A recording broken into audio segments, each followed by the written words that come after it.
latrines for 1 hour means you may need more quantities. And this is where you have to basically sit down, analyze what the situation is, and work. You may also have areas that have very low levels of water, that are highly drought prone. And, in those communities, in those areas, people have adapted to lower quantities of water for use, and there'll be much more water conservation. So again, look at them, they're not meant to be a national guideline. That's why WHO asked us to get involved, because they're not, if you like, WHO standards, as in you have water quality standards or whatever. They're physically that guidelines. And I think secondly, the discussion in relation to urinals, I think, is very, very interesting. And I think, one of the first countries that did the first assessment that I know of was probably Malawi. And I know Kenya have just gone through one. I think you have to look at, I don't think it's a question of trying to replace sanitation for girls with urinals, but I think it's looking at what are the options, because where you are talking about investment and funds for investment, it's important to understand, number one, is what do children use the most? Or, I mean, if you like, do they urinate or defecate the most when in school? And then you adjust the types of facilities you put in for that. Because if instead of having to construct 35 latrines, you can construct 10 latrines and 50 urinals, maybe you're serving the children better. So I don't think it's a question of saying that we're trying to undermine standards, but I prefer to see privacy and dignity in terms of a safe space for girls to manage menstrual hygiene management than to see 50 latrines that don't get used. So I think, again, just to look at it and look at the cultural sensitivities around sharing and openness. Thank you very much, Therese. About the SLTS question from Kenya, the outreach of Washington Schools programming and children as agents of change will be dealt in Module 6, I guess, and we will be having more details about how children can reach out to communities, their peers, and be agents of social change in the community. Yeah, Mustafa, back to you again. Can you speak out your mic? Let's see whether this time it works. Yes, thank you, Murad. Just some comments. I think that we need for the stakeholders to take into account the decentralization aspect, because we have sometimes local government for the budget allocation, and I think that it's very important for our concern. For the pre-analysis, I think that, as you said, Morad, it's our daily program, because we have also every year or every 2 years to do the situation analysis. And I think that we can try to include the wash in school aspect by working closely with the education section, so that we can highlight some points and also to do advocacy for funding the wash in schools. Thank you. Thank you very much, Mustafa. Thanks for joining from Haiti. You must be at a far location. It was a bit difficult to hear you, but we heard you well, and great to have Haiti with us today as well. I don't see any more hands raised, but I see that there are many colleagues who are typing in and chatting, and I will read Diana. Engagement of parents, teachers in school wash interventions is of utmost importance.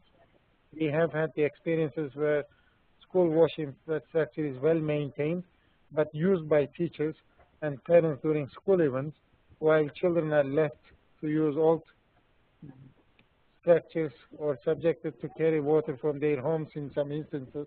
So it happens, in many schools we see the toilets are locked, kept for teachers or the headmasters use, and unless a system is created and well defined in the school, it may happen. So it's important at different levels to use the problem tree analysis in our daily life, at the school level, at the national level, and see what are the bottlenecks and to address those issues.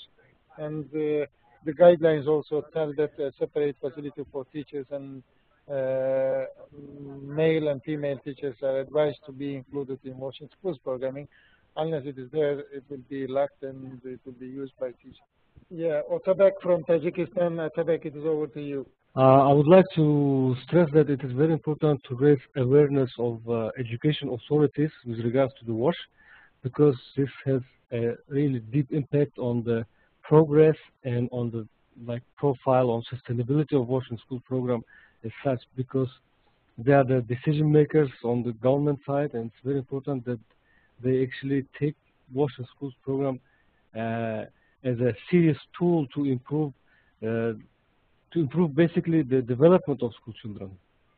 Thanks. Thank you, Atabek from Tajikistan. This is daytime for most of the participants. You are on the edge of the time zone. Who is joining this first rollout of the training program with Emory University? I will pass the floor to Matt to do the final sayings, and I look forward to reading your comments at the WASH blog and also contributing as a participant of this training at the course blog from my side as well. Thank you very much, everyone. Thank you, Murat, and thank you for all those comments, and it's great to see all the comments in the chat window. In closing, I want to remind everyone to check the website, and I think you'll see that we have everything from Module 1 posted, including the presentation, and I'll post this presentation up today.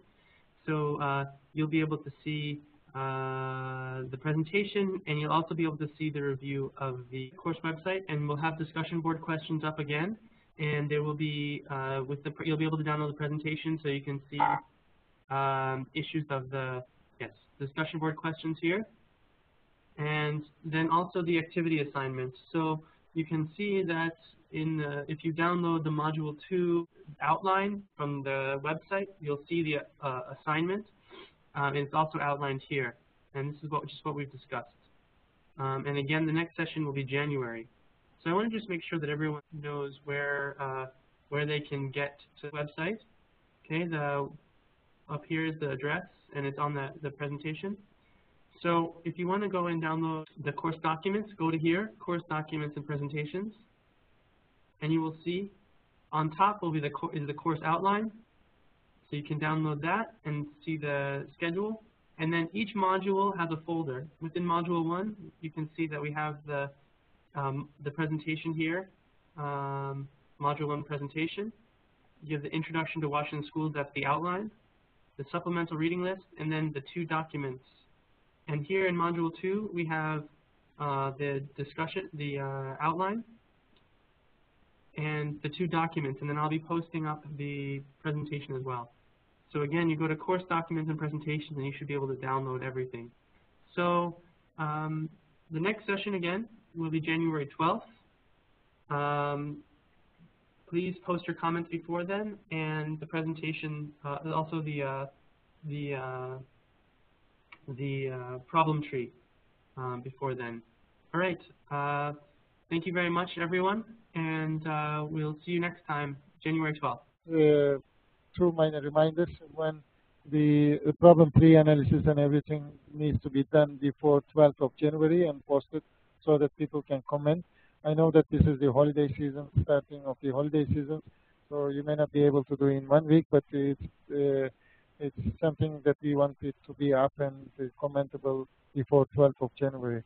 And the second thing is the mentors list and contact details will be emailed to you. So feel free to get in touch with them to seek advice or to put in your thoughts about the case study that you will be developing. So we have 1.5 months to decide our topics on case studies. It will be good to initiate those discussions. And again, happy holidays and happy New Year.